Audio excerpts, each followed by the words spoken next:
Madam Chair, cross-border hooliganism of fans has been in a degree where it's already causing so much damage. I.e., Madam Chair, members House, a police officer in the name of Filippo Rossi has just been killed primarily because of hooliganism of fans of this particular football associations. Perhaps it's high time for us to evaluate, Madam Chair, members House, we say from the permanent side that we should give enough leeway for UEFA to take over the responsibility for security of football matches, Madam Chair, and members of this House. What do we exactly want to happen from the affirmative side? We want to warn you, this is quite a long setup. It is a four-pronged setup. Number one, Madam Chair, and members House, we say that we want UEFA to some construct security forces to secure football matches, Madam Chair, and members of this House. Second of all, we say that national governments hosting these particular matches can reinforce security outside the stadium, Madam Chair, and members of this House. Third of all, we say that UEFA can be civilly liable if damage can be caused, Madam Chair, members House, to football fans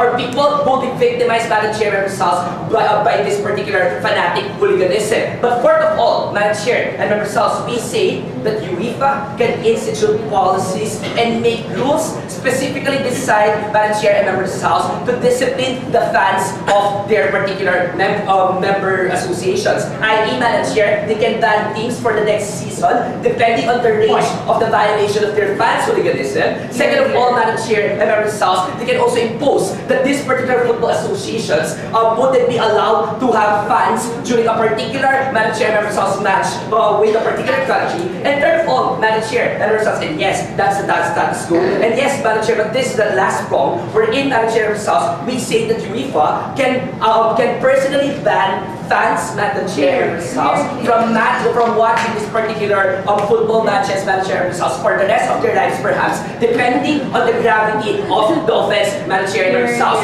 What exactly is the objective of the affirmative side? We say that we want to decrease the occurrences of riots and hooliganism, Madam Chair, members House, and that's the reason why we're expecting the negative side to come up with a policy to deal with this particular problem, Madam Chair, members House, and the standards that should judge this way, Madam Chair, members House, is based on two standards. Number one, we say, Madam Chair, members House, that which policy actually addresses the problem in a more efficient and effective manner. And second of all, Madam Chair, members House, in which policy, Madam Chair, members House, promotes the interest of UEFA as an institution. I'll be talking about roughly two things. Number one, I'll talk about, Madam Chair, why our policy is actually the best and most effective policy to deal with this particular problem. And second of all, I'll talk about, Madam Chair, members House, why it's the moral responsibility of UEFA to actually, Madam Chair, members House, take full responsibility for security within, Madam Chair, members House, its particular jurisdiction. Before I move on, are there any clarifications? See that there's none, Madam Chair, members House, and I assume that in fact this particular policy is quite clear. Let me move on to the first argument, because we argue, Madam Chair, and members House, that our policy is quite effective in dealing with the problem. I already talked about the problem, Madam Chair, members House, and that is the hooliganism of the fans, Madam Chair, members House, wherein billions of properties are actually being destroyed, and it's also already causing deaths. The question is,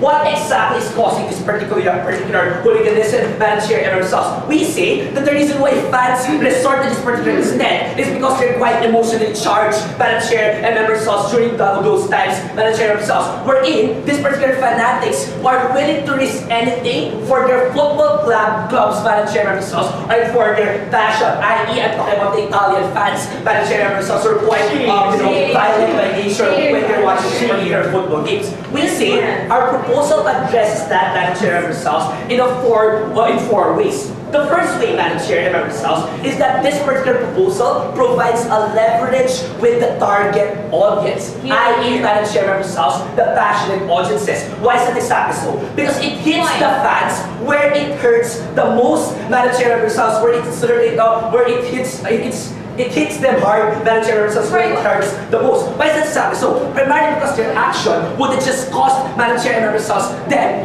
for them to be sent in jail, Madam Chair, members of House, but it's also going to penalize the things that they love, Madam Chair, and members of this House. And the range of the penalty would range, Madam Chair, members of House, depending on the gravity of the offense being done by this particular offense. And then they, Madam Chair, members of House, this means that we're forcing football teams, Madam Chair, members of House, to appeal to their audiences, Madam Chair, members of House, if they don't want to be suspended at the end of the day, Madam Chair and members of House, to appeal to their audience or for them to be able to still enjoy, Madam Chair, members of House, these particular games. The second, Madam Chair, members of House, effect of our proposal is that on the personal level, we say that this particular fans would be greatly affected if they resort to hooliganism. Why is that exactly so? Primarily because in our proposal, we can ban them for life, Madam Chair, members of House, if they actually, commit hooliganism. What does this mean? It appeals to this particular passionate audiences, primarily because, Madam Chair, members of House, they wouldn't want to be banned forever, Madam Chair, members of House, especially considering they're very passionate about this.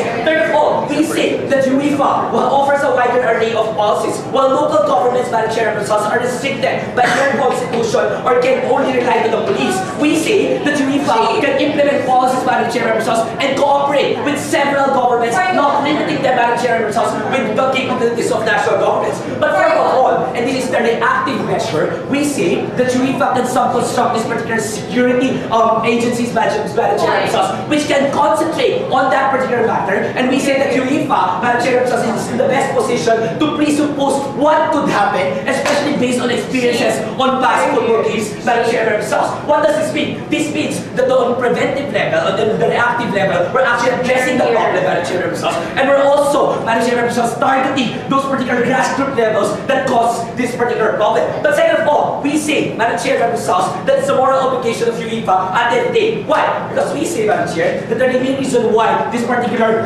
hooligans are doing this is primarily because UEFA caused it. They weren't quite tolerant before, Madam Chair, members of House, but this particular hooliganism, they even allow them to, have face paints or anything, Madam Chair, members of House. But second of all, we say that UEFA capitalized on the emotions of their foreign fans to earn profit. That's the reason why, Madam Chair, members of House, it's the moral obligation of UEFA to take full responsibility, by the way, Madam Chair, members of House, when damage is being caused to the audience, to the football associations, and to several properties. And then they, Madam Chair, members of House, but on the principal level, on the pragmatic level, we say that's quite clear where we lose the debate.